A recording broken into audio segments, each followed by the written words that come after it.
Maymay Entrata Barber. And ito na ang isa sa kanilang Mayward Kinitan moment. Huh?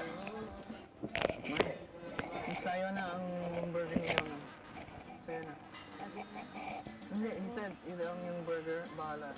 Oo. Sayo. You want to have it? Hot. Yeah.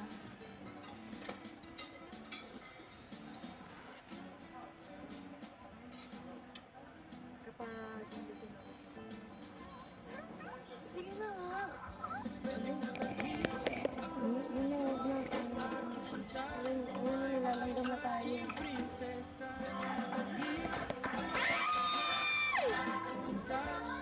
reaction nila. Pwede mo natin pakita direct. Tsaka maganda yun On nakakawa. cue, ang reaction nyo in 3, 2, 1, go! Grabe siya, oh! Kanyari. Hindi, pero ramdam na ramdam natin yung kilig eh. Kasi hindi man sila yung, pwede kong sabihin couple, di ba? Hindi naman sila yung couple na, or pair, or magjowa na, ay, hindi pa ba? Hindi pa ba? Kasi kahit hindi nila aminin, parang inamin nila sa atin na may something talaga eh. Di ba?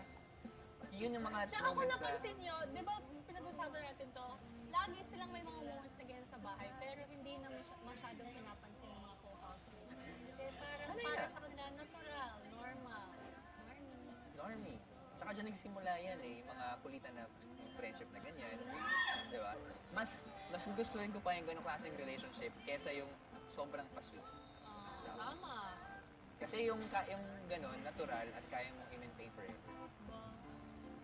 May forever. Tsaka yun ang cute, may kulitan. Para ano ba? May kulitan, may tabuhan. Ganda no? MEB. MEB. Initials. Initials pa agad. Wait, hindi pa lang. Ha? Tagal kayo.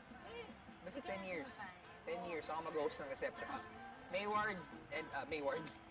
May Edward, just in case, 10 years from now, ako mag-host ng reception. Pwede na.